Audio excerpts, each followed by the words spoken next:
મિત્રો spectrum high school PS Patel 39 વર્ષનો મારો અનુભવ છે એનો હું ટીચિંગમાં ઉપયોગ કરું છું। મારી જુદી જુદી મેથડ જે હું સમજાવતો જાઉં છું। ગુજરાત રાજ્ય લેવલે કેઆરપી આરપી તેમજ શિક્ષણના તમામ ક્ષેત્રોમાં લેખન સહિત તમામ જગ્યાએ કામ કરેલું છે। એવા મારા બહોળા અનુભવનો હું ઉપયોગ મારા ટીચિંગ દરમિયાન કરું છું। મારો લાભ અવશ્ય લેજો એવું ખાસ જણાવું છું। Good morning all friends. आज આપણે 2013 માં પૂછાયેલા એક પ્રશ્ન ઉપર જઈએ છે। જેડબલઈ 2013 છે। જેડબલઈ 2013 ચલો એમાં આવું પૂછેલું છે મિત્રો x MnO4 માઈનસ પછી વત્તા y C2O4 2 minus वत्ता Z H plus gives X Mn2 plus वत्ता 2Y CO2 वत्ता Z by 2 H2O। तो આ પ્રક્રિયામાં x y અને z ના મૂલ્યો નીચેના પૈકી કયા હશે? મિત્રો આમાં આપણે x y અને z ના મૂલ્યો નક્કી કરવાના છે। હવે જો આ ત્રીજું ચેપ્ટર જે છે એ 11 ના રેડોક્સ પર આધારિત ચેપ્ટર છે। મિત્રો તમને મેં શરૂઆતમાં કહ્યું છે તો આ એક રેડોક્સ પ્રક્રિયા છે। x y અને z સિમ્બોલ તરીકે આપેલા છે એટલે આપણે એને બેલેન્સ કરવી પડે। આમ તો આપણે આગળ એક વખત આવા જ સમીકરણ બેલેન્સ કરી ચૂક્યા છે। એક વખત પૂછાઈ ચૂકેલું છે આગળ કોઈ નીટ અથવા જેડબલઈ ની અંદર પૂછાઈ ચૂકેલું છે આ જ સમીકરણ। હું અત્યારે આવું લખું છું જુઓ આ H+ ની વાત પછી કરીએ છે। H+ એટલે એસિડિક માધ્યમ એવો અર્થ થશે। અત્યારે આટલું લખું છું Mn2+ અને CO2 H2O પણ આપણે પછી લખીશું। હવે મિત્રો અહીં આપણે જે તત્વો ઓક્સિડેશનાંકમાં ફેરફાર થતો હોય એવા કયા છે શોધી કાઢીએ। તો આ Mn નો ઓક્સિડેશનાંક ગણીએ તો 4 * 8 8 માંથી 1 ગયો એટલે આ +7 ઓક્સિડેશનાંક થયો। અહીંયા Mn નો +2 ઓક્સિડેશનાંક એટલે આ 5 એકમનો શું થયો છે તો ઘટાડો। જુઓ +7 માંથી +2 એટલે 5 એકમનો ઘટાડો।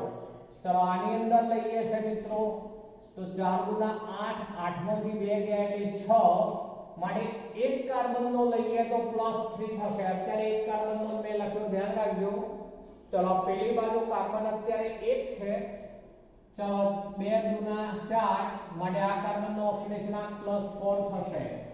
હવે મિત્રો જેમના ઓક્સિડેશન આંકમાં ફેરફાર થતો હોય તેવા પરમાણુઓ સંતુલિત કરવા પડે। અહીં Mn બંને તરફ એક એક છે પરમાણુ શબ્દ વાપરું છું ધ્યાન રાખજો। Mn બંને તરફ એક એક છે એટલે બેલેન્સ છે પણ કાર્બન અહીંયા 2 છે જ્યારે અહીંયા કાર્બન એક જ છે એટલે આપણે કાર્બનની સંખ્યા બેલેન્સ કરવી પડે। તો એ માટે કાર્બન 2 હોવાથી આને ગુણ્યા 2 કરવું પડે। હવે એને 2 વડે ગુણીએ તો કુલ ઓક્સિડેશન આંક લેવો પડે। આ +3 એક કાર્બન નો ઓક્સિડેશન આંક હતો હવે 2 કાર્બન હોવાથી ગુણ્યા 2 એટલે 3 * 6 +6 થયો મિત્રો। એ જ રીતે અહીંયા એક કાર્બન નો +4 હતો પણ હવે 2 હોવાથી ગુણ્યા થશે 2 એટલે 4 * 8 એટલે એનો અર્થ એવો થયો મિત્રો કે અહીં +6 છે પેલી બાજુ +8 છે આ બાજુ +6 પેલી બાજુ +8 એટલે એમાં 2 એકમનો ફેરફાર છે એવો અર્થ થયો। જ્યારે Mn +7 માંથી +2 એટલે 5 એકમનો ફેરફાર છે। હવે 11 માંની આપણી મેથડ યાદ કરો અહીંયા ડાયરેક્ટ સીધું જ કરીશું મિત્રો। આપણે સ્ટેપ અલગ પાડવાની જરૂર નથી સમય બચાવવાનો છે માટે ક્રોસ ગુણાકાર એટલે કે ઓક્સિડેશન આંકમાં જેટલા એકમનો ઘટાડો થયો હોય તેના વડે રિડક્શન પ્રક્રિયાને ગુણો તેના વડે આને ગુણવું પડે એટલે અહીંયા આપણે 5 વડે ગુણવાનું થશે મિત્રો। તો આને 5 વડે ગુણ્યા એટલે આ 5 * 10 થઈ ગયા તો આને પણ 5 વડે ગુણવું પડે, તો હવે આ થઈ જશે 5 ગુણા 10, બરોબર ધ્યાન રાખીશું. પહેલા 2 વડે ગુણ્યા હતા, એ તો કાર્બન બંને તરફ બેલેન્સ કરવા, પણ હવે ઓક્સિડેશન આંકમાં થતો ફેરફાર સંતુલિત કરવો છે, એટલા માટે આ 5 વડે ગુણ્યા, કારણ કે આમાં 5 એકમનો ઘટાડો છે, એટલે આના ગુણ્યા 5 કરીએ તો આને પણ 5 વડે ગુણ્યા એટલે 2 હતા, એટલે 5 ગુણા 10 થયા. હવે એ જ રીતે Mn ની વાત કરીએ તો +6 +8 એટલે 2 એકમનો વધારો છે, માટે આને 2 વડે ગુણવા પડશે, આને પણ 2 વડે ગુણવું પડશે. હવે મિત્રો આગળ વધીએ છે. અહીં સુધી આપણે બીજા કોઈ પરમાણુઓને લક્ષમાં લેવાના નથી. જેમના ઓક્સિડેશન આંકમાં ફેરફાર થતો હોય તેવા પરમાણુ ધ્યાનમાં લઈશું. ચલો હવે આપણે અહીંયા માધ્યમ એસિડિક છે. પહેલી તો એક વાત આપણે વીજભાર સંતુલિત કરીએ. હવે એસિડિક માધ્યમ હોવાથી ખૂટતા આપણે H+ મૂકી શકીએ. હવે અહીં વીજભાર કરીએ તો આ 5 ગુણા 10 માઈનસ અને આ 2 માઈનસ, એટલે 12 માઈનસ વીજભાર ડાબી તરફનો છે, જમણી તરફનો 2 ગુણા 4 પ્લસ છે, આ તો 0 એટલે 2 ગુણા 4 પ્લસ છે. હવે એસિડિક માધ્યમ હોવાથી આપણે H+ મૂકી ચાર્જ બેલેન્સ કરી શકીએ, માટે આપણે H+ આ બાજુ મૂકવા પડશે, જે મૂળ સમીકરણમાં આપ્યું છે એ રીતે પ્રક્રિયક તરીકે હોવા જોઈએ. હવે એટલી સંખ્યાના H+ મૂકીએ કે જેથી જમણી તરફનો કુલ વીજભાર +4 હોવાથી ડાબી તરફનો કુલ વીજભાર પણ +4 થવો જોઈએ. હવે આ 5 ગુણા 10 ને 2 12 માઈનસ છે, તો અહીંયા કેટલા લેવા પડે તો 16H+, તો 16H+ લઈએ તો આ 16 છે, આ 10 માઈનસ ને 2 માઈનસ આ એટલે 12 માઈનસ દૂર કરીએ આપણે તો 4+ આ બાજુ પણ થઈ ગયા, પેલી બાજુ પણ 4+ થઈ ગયા. હવે મિત્રો આપણે ઓક્સિજન અથવા હાઇડ્રોજન ઉપર જવું પડે.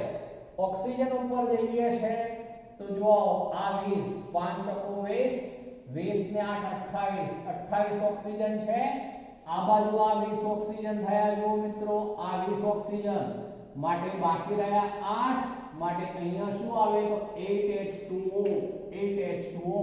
હવે જુઓ મિત્રો આ સમગ્ર રેડોક્સ સંતુલિત છે, તો અર્થ એવો થયો કે MnO4- નો સહગુણક x બરાબર કેટલા ગણાશે તો 2, તો આનો જવાબ થયો x બરાબર 2. ચલો y બરાબર કેટલા થાય જુઓ તો y બરાબર 5 અને z બરાબર કેટલા થયા તો 16.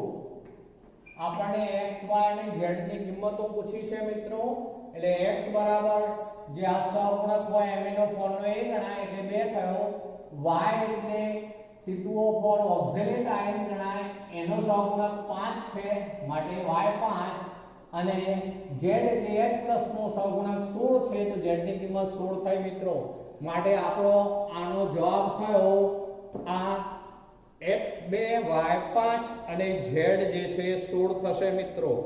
અહીં અન્ય વિકલ્પો આપેલા છે પણ આપણે એમાં પડતા નથી. આ આપણો જવાબ થયો 2013 નો.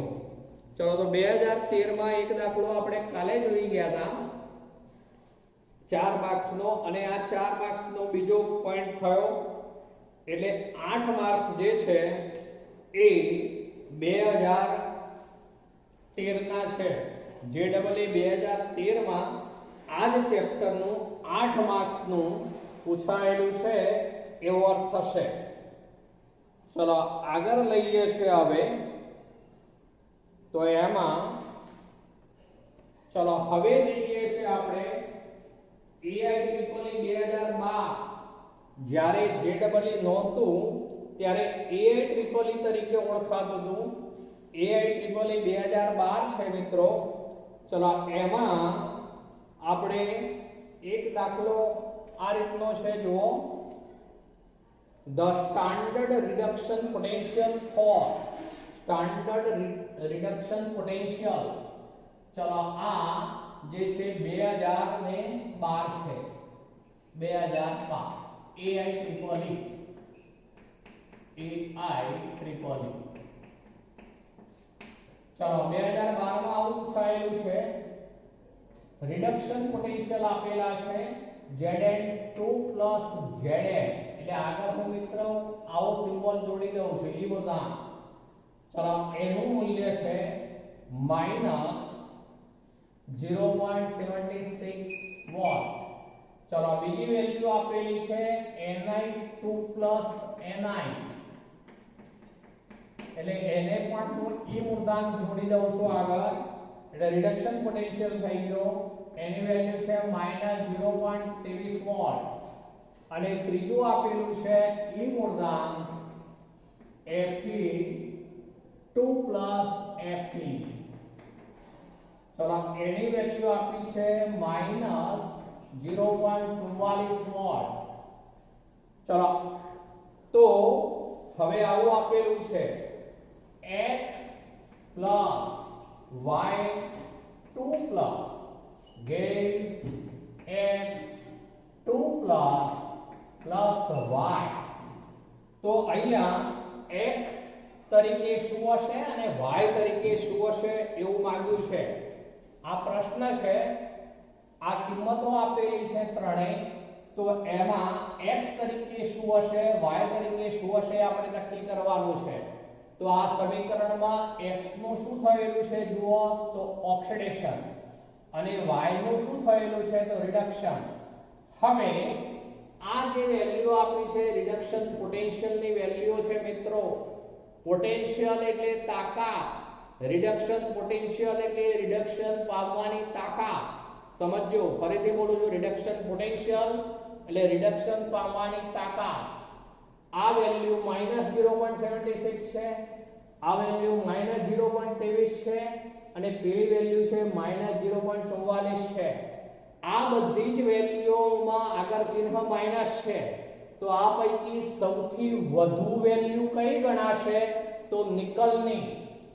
નિકલની વેલ્યુ સૌથી વધુ ગણાશે, માટે નિકલ જે છે એનું રિડક્શન થયું ગણાય. નિકલનું રિડક્શન, તો અહીં રિડક્શન પૂરું થયેલું છે y2 માંથી y, એટલે અર્થ એવો થયો કે y તરીકે જવાબ શું હોવો જોઈએ તો નિકલ. y તરીકે નિકલ એ જવાબ થશે. ચલો x તરીકે શું હશે નક્કી કરવું છે મિત્રો. હવે x જે છે, x માંથી x2 બનેલો છે, એટલે આ શું થયું છે ઓક્સિડેશન. હવે જેના ઈ મૂર્ધાંક ReD નું મૂલ્ય સૌથી ઓછું હોય તેનું ઓક્સિડેશન થાય.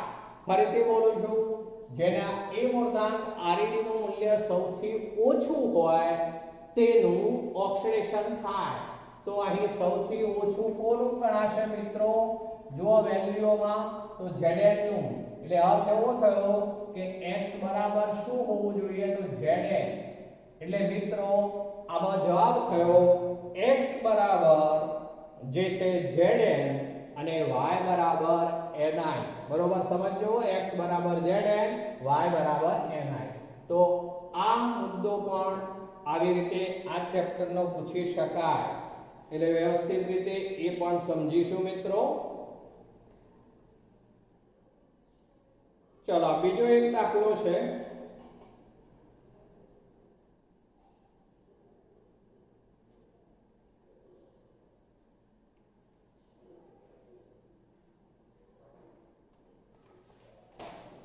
હા, AIEEE 2012 માં અહીંયા સુધી છે મિત્રો. ચલો હવે આપણે ગુજકેટના પેપરો ઉપર જઈએ.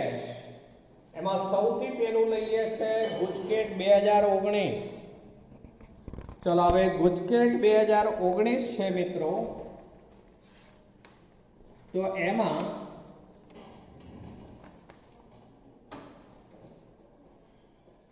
ગુજકેટ 2019, ચલો એમાં આવું છે ગુજકેટ 2019. ચલો Zn solid, Zn2 1 મોલર, પછી 4 સેતુ આપ્યો છે Na2 plus aqueous 1 મોલર અને પછી આપ્યું છે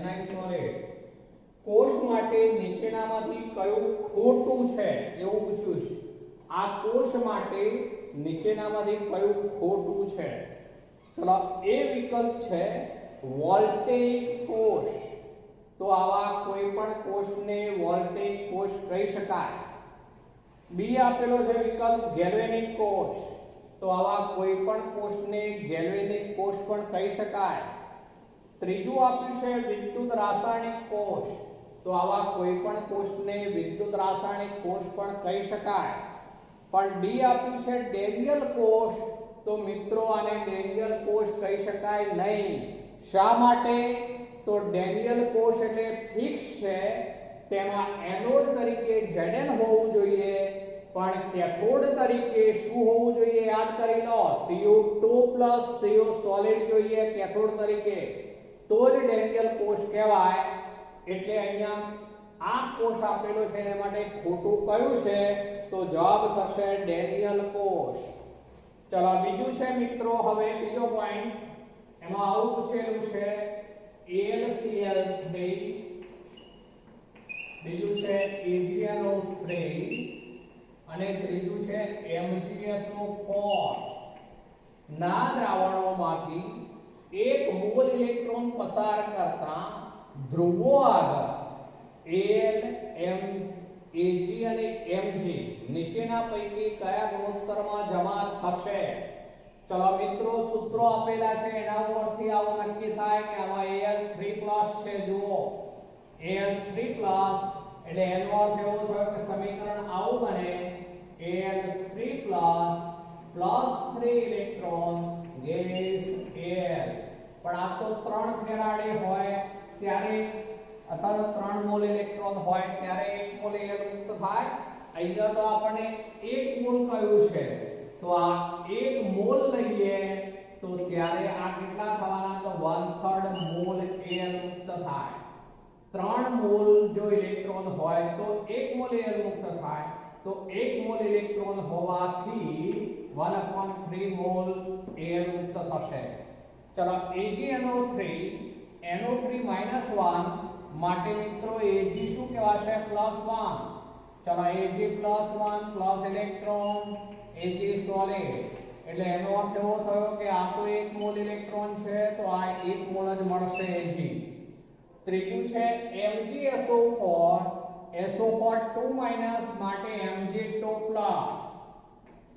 Mg2+ +2 ઇલેક્ટ્રોન ગેસ Mg ચલો સોલિડ અહીંયા 2 મોલ ઇલેક્ટ્રોન હોય ત્યારે આ 1 મોલ હોય પણ આપણે 1 મોલ ઇલેક્ટ્રોન જ પસાર કરવો છે માનો કે તો એ વખતે આ થઈ જશે 1/2 મોલ Mg 1/2 મોલ Mg એટલે એનો અર્થ એવો થયો કે 1 મોલ ઇલેક્ટ્રોન જો આપણે પસાર કરીએ તો 1/3 મોલ Al મળે પછી Ag જે છે એ મળશે 1 મોલ અને જે Mg જે છે એ મળે 1/2 મોલ તો 1/3 જેમ 1 જેમ 1/2 આવું થયું મિત્રો બરોબર સમજજો ફરીથી બોલું છું AlCl3 માટે Al3+ +3 ઇલેક્ટ્રોન Al એટલે આ 3 મોલ ઇલેક્ટ્રોન હોય ત્યારે 1 મોલ Al મળે તો આ 1 મોલ ઇલેક્ટ્રોનની જ વાત છે તો આ 1/3 મોલ Al મળશે એ જ રીતે AgNO3 NO3 -1 કહેવાય માટે Ag+1 plus electron Ag solid તો આ 1 મોલ ઇલેક્ટ્રોન જ છે એટલે 1 મોલ Ag મળશે જ્યારે MgSO4 માં SO4 2- માટે Mg2+ Mg2+ +2 electron gas Mg solid આ 2 મોલ હોય ત્યારે આ 1 મોલ મળે મિત્રો આ 1 મોલ છે તો આ એના કરતો અડધા એટલે કે 1/2 મોલ Mg મળશે મિત્રો તો આ રીતે Al Ag અને Mg જ્યારે 1 મોલ ઇલેક્ટ્રોન પસાર કરીએ ત્યારે 1/3 જેમ 1 જેમ 1/2 મોલ ઉત્પન્ન થાય હવે સમજો મિત્રો આમાં કન્ફ્યુઝન ક્યાં થાય એવું છે તે આમાં જે વિકલ્પ આપેલા છે એમાં આવો કોઈ જ વિકલ્પ નથી. આ પહેલે સ્પષ્ટતા કરું છું, આવો કોઈ જ વિકલ્પ નથી.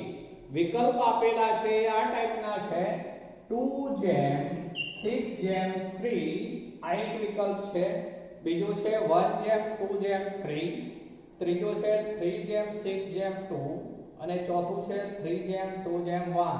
એટલે કે પૂર્ણાંક કિંમતોમાં ગુણોત્તર લીધેલો છે. તો આપણે મિત્રો શું કરવું પડે? તો 3 દુના 6 લસા લેવો પડે. જુઓ બરોબર, 3 દુના 6 લસા. હવે હું જો 6 લસા લઉં તો સમજો બરોબર, આ 1/3 હોવાથી ગુણ્યા ઉપર થાય 2, એટલે 2/6 કરીએ તો 1/3 થઈ જાય મિત્રો.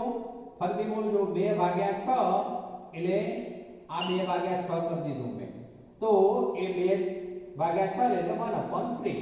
ચલો આ જે છે એમાં 6/6 એટલે 1 થઈ ગયું, અને આ પણ થાય એ 3/6 એટલે આ પણ 2 મૂળ થઈ ગયું મિત્રો. આ 3 દુના 6, 3 દુના 6 એટલે 1/2, અને આ 1, અને આ કેટલા છે 1/3. 6 6 6 કોમન હોવાથી છેદમાંથી કાઢી નાખીએ છે. હવે માટે આવો ગુણોત્તર થઈ ગયો મિત્રો, કેવાશે 2:6:3. માટે આપણો જવાબ આ સાચો ગણાશે, 2:6:3. એટલે મિત્રો આવા પ્રશ્નોમાં ધ્યાન રાખીશું. ચલો ત્રીજો પ્રશ્ન પૂછાયો છે. આમાં કયા તાપમાને સિરામિક્સ દ્રવ્યો અતિ સુવાહક તરીકે વર્તે છે?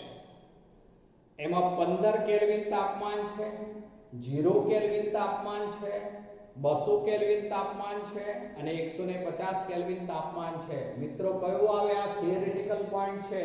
સિરામિક્સ દ્રવ્યો જે છે એમને 150 કેલ્વિન, જે સાપેક્ષમાં થોડું ઊંચું તાપમાન ગણાશે, એ વખતે તે વિદ્યુત વાહક બને છે.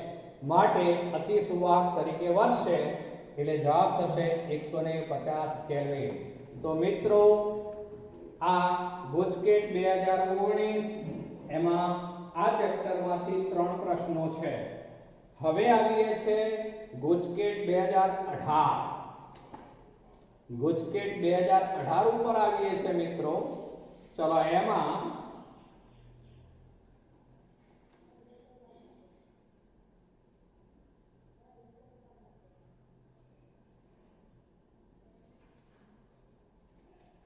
આવી રીતનું છે મિત્રો. કઈ ધાતુના પાત્રમાં CuSO4 નું જલીય દ્રાવણ સંગ્રહી શકાય? સમજો, આવું પૂછ્યું છે. કઈ ધાતુના પાત્રમાં CuSO4 નું દ્રાવણ સંગ્રહી શકાય? સંગ્રહી શકાય, આવો પ્રશ્ન છે. આ છે ગુજકેટ 2018.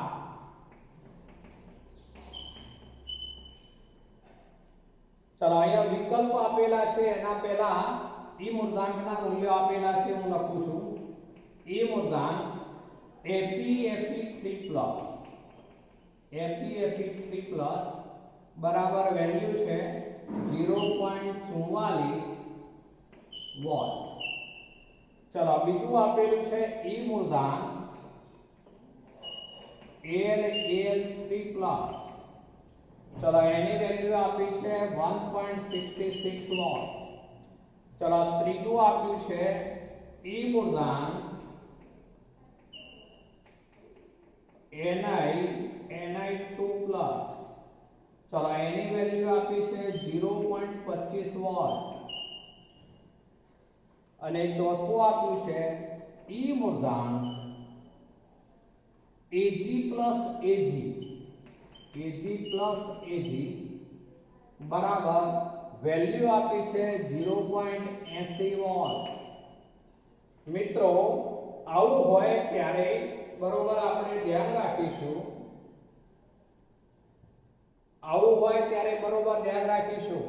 મિત્રો આ સિમ્બોલમાં કેટલાક ઉતાવળ કરીને છેતરાઈ જાય છે.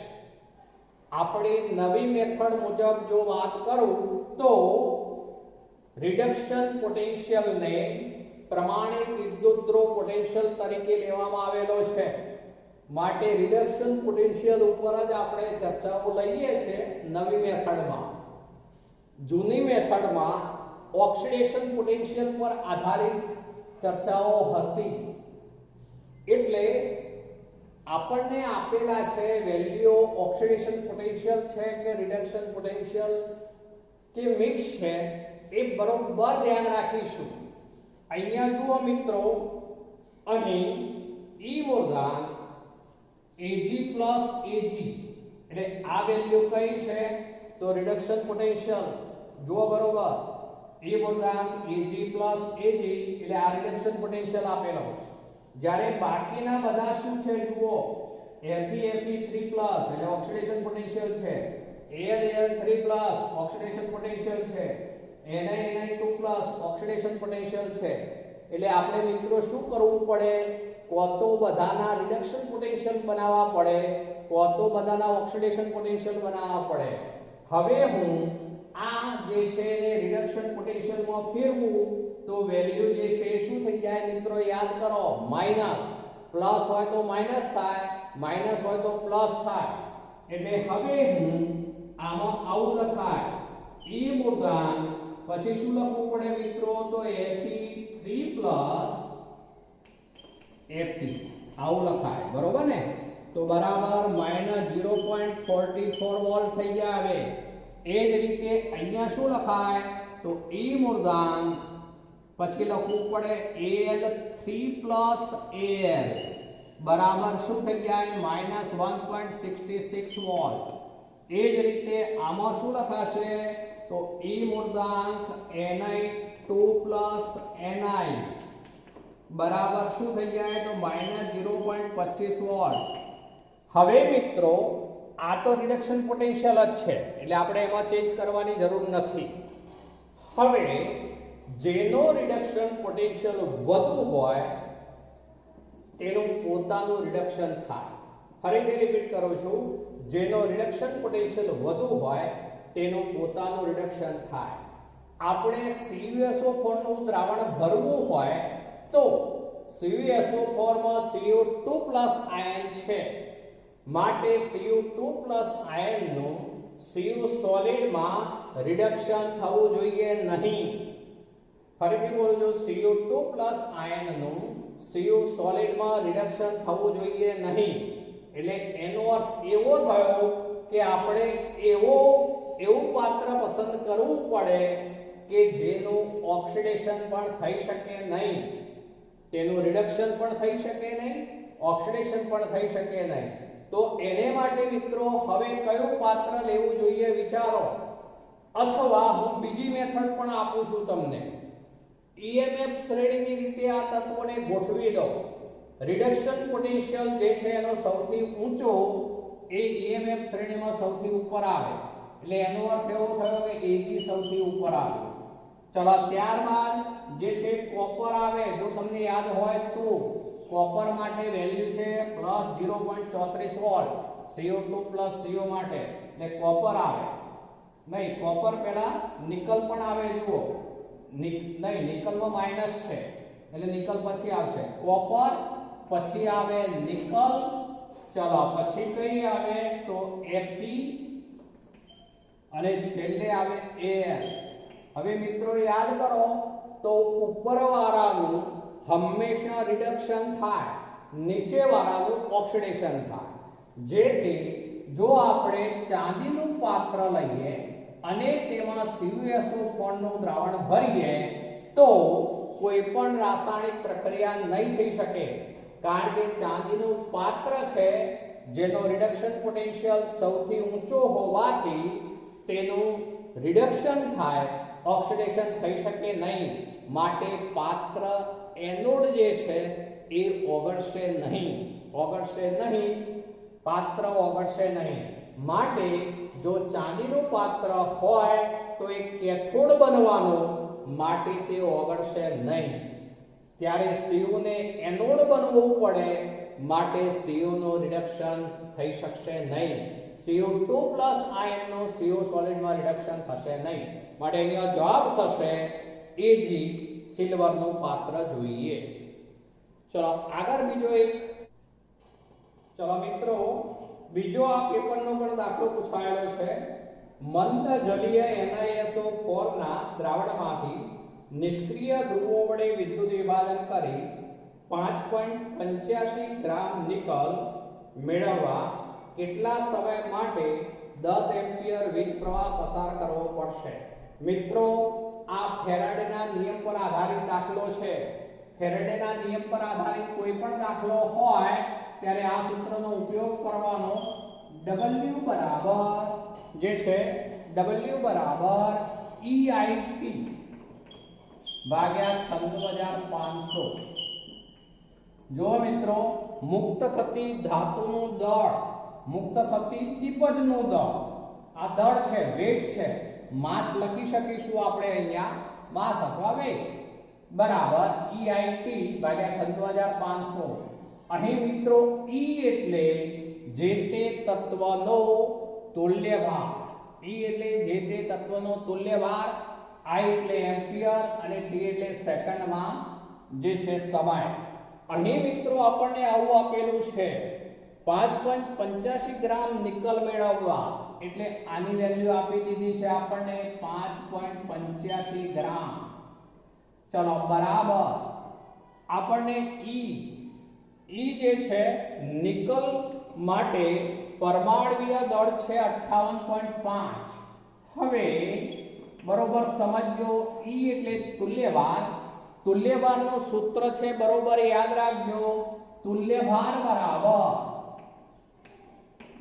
પરમાણ્વીય દળ ભાગ્યા સંયોજકતા. આ સૂત્ર બરોબર યાદ રાખીશું, તુલ્યભાર બરાબર પરમાણ્વીય દળ ભાગ્યા સંયોજકતા. હવે નિકલનો આ પરમાણ્વીય દળ છે એની સંયોજકતા કેટલી હોય મિત્રો? 2. એટલે બે આ E ની કિંમત મૂકી અત્યારે ઇન્ટુ, ચલો હવે એમ્પિયર આપણને 10 આપેલા છે એટલે I બરાબર 10 થઈ ગયું. T આપણે ગણવાનો છે ભાગ્યા 96500. 96500 આ 0 0 કાઢી નાખીએ મિત્રો. તો હવે ટાઈમ T બરાબર 5.85 ગુણ્યા 2 ગુણ્યા 9650 ભાગ્યા શું થઈ જશે? તો 58.5. હવે મિત્રો આ 5.85 છે, આ 58.5 છે. હું આ ભાગાકાર ચલાવું તો 10 વડે ભગાય, છેદમાં 10 આવે, દશાંશ ચિહ્નની રીતે. આ 0 0 ઉડાડી દઈએ તો બરાબર હવે થઈ ગયું 5 ગુના 10, 6 દુ 12 ને 13, 9 દુ 18 ને 19, એટલે 1930 સેકન્ડ. આ સેકન્ડમાં આવી ગયો જવાબ મિત્રો 1930 સેકન્ડ. અહીંયા આપણને જે જવાબ આપેલા છે એમાં વિકલ્પ છે 9650 સેકન્ડ, બીજું છે 3860 સેકન્ડ, ત્રીજું છે 965 સેકન્ડ અને ચોથું છે 1930 સેકન્ડ. એટલે મિત્રો જવાબ કયો થયો અહીંયા? તો 1930 સેકન્ડ જવાબ થયો. બરોબર જોજો. આ જ સૂત્ર આપણે વાપરવાનું જ્યારે ફેરાડેના નિયમ પર આધારિત દાખલો હોય ત્યારે. W અથવા M કહી શકાશે બરાબર EIT ભાગ્યા 96500. પણ અહીંયા E એટલે તુલ્યભાર, E એટલે તુલ્યભાર, તુલ્યભાર બરાબર સૂત્ર શું છે જુઓ બરોબર, તુલ્યભાર બરાબર પરમાણ્વીય દળ ભાગ્યા સંયોજકતા. એટલે તમને સંયોજકતાનો ખ્યાલ આવવો જોઈએ. અહીં મેં નિકલ સલ્ફેટ NiSO4 એવું આપેલું છે સૂત્ર. NiSO4 એટલે એનો અર્થ એવો થયો કે SO4 2- તો Ni શું હોય 2+, Ni 2+. અને માટે મેં સંયોજકતા 2 લીધી છે, ધ્યાન રાખજો. પરમાણ્વીય દળ ભાગ્યા સંયોજકતા એટલે E ની કિંમત મૂકી તો T આ રીતે શોધી શકાય. બીજો એક દાખલો છે આ ચેપ્ટરમાં થી 1 બાર દબાણે અને 25 સેલ્સિયસ તાપમાને નીચેના હાઇડ્રોજન અર્ધકોષનો ઓક્સિડેશન પોટેન્શિયલ કેટલો થશે? આવું પૂછ્યું છે મિત્રો. આવું છે PT પછી H2 1 બાર પછી HCl aqueous અને એની pH બરાબર આપી દીધું છે આપણને 3. pH બરાબર 3 આપી દીધું છે. ચલો હવે મિત્રો આપણે આ જે છે અર્ધકોષ છે એવા અર્ધકોષ માટે લેવું છે. તો આપણે સમીકરણ બનાવવું પહેલા તો H2 gives H++ ઇલેક્ટ્રોન, હું આવું કરું છું બેલેન્સ કરવા માટે, 1/2 H2 gives H++ ઇલેક્ટ્રોન. હવે આપણે અપૂર્ણાંક ન રાખવું હોય તો કાઢી નાખીએ, તો આ બે વડે ગુણી દેવું પડે, આ બે વડે ગુણી દેવું પડે. પણ બરોબર ધ્યાન રાખજો, બંને પૈકી ગમે તે સૂત્રનો ઉપયોગ કરશો ગણી શકાશે. H2 gives twice H++ 2 electron. આ એક ઓક્સિડેશન પ્રક્રિયા થઈ. ચલો એને માટે આપણે E ઓફ સેલ શોધવો છે. તો E ઓફ સેલ બરાબર E0 ઓફ સેલ, જે પ્રમાણિત હાઇડ્રોજન વિદ્યુત ધ્રુવ માટે તો શું હોય 0 0, એટલે એ વેલ્યુ સીધી જ કાઢી નાખું છું હું. 0 0 એટલે મૂકતો જ નથી. -0.059 અપોન n ની કિંમત કેટલી આવે મિત્રો? તો અહીંયા 2 ઇલેક્ટ્રોન, તો આપણે 2 લીધા, n ની કિંમત 2 હોવાથી. અને log પછી શું લખાશે મિત્રો? તો નિપજ તરફ જે આયન હોય એની સાંદ્રતા, અહીંયા સહગુણક 2 હોવાથી વર્ગ થાય, એટલે અહીંયા H+ નો શું લેવો પડે? વર્ગ. આપણને મિત્રો pH આપી દીધી છે 3. pH 3 હોય ત્યારે H+ ની સાંદ્રતા કેટલી થઈ જવાની? તો 10⁻³ તો હવે કિંમત ત્યાં મૂકી દઈએ આપણે. તો E ઓફ સેલ બરાબર -0. હું 2 વડે ભાગી દઉં છું આ પહેલા તો 0.0295, 2 વડે મેં ભાગી દીધા. પછી log, હવે H ની કિંમત 10⁻³ છે, એટલે 10⁻³ નો શું થઈ જવાનું મિત્રો? વર્ગ. ચલો 10⁻³ નો વર્ગ એટલે શું થઈ જવાનું? 3 દુના 6, એટલે -6 થશે મિત્રો. માટે E ઓફ સેલ બરાબર -0.0295 ઇન્ટુ કેટલા થવાના? તો -6 log 10. પણ log 10 બરાબર તો શું થઈ જાય મિત્રો? 1, એટલે ગુણ્યા 6 થઈ જશે. માટે એની વેલ્યુ થઈ જશે મિત્રો જે છે એ 0.1776, અને માઇનસ માઇનસ શું થઈ જવાનું? પ્લસ થઈ જશે મિત્રો. માઇનસ માઇનસ પ્લસ થઈ જશે. 0.0295 ગુણ્યા, એટલે આ પણ માઇનસ અને આ -6, log 10 બરાબર તો 1, માઇનસ માઇનસ પ્લસ, એટલે 0.1776 એટલા વોલ્ટ થશે. આટલા વોલ્ટ આ જવાબ છે મિત્રો. ચલો ત્યાં સુધી આ ચેપ્ટરનું છે મિત્રો, અહીંયા સુધી રાખીએ છીએ આજે.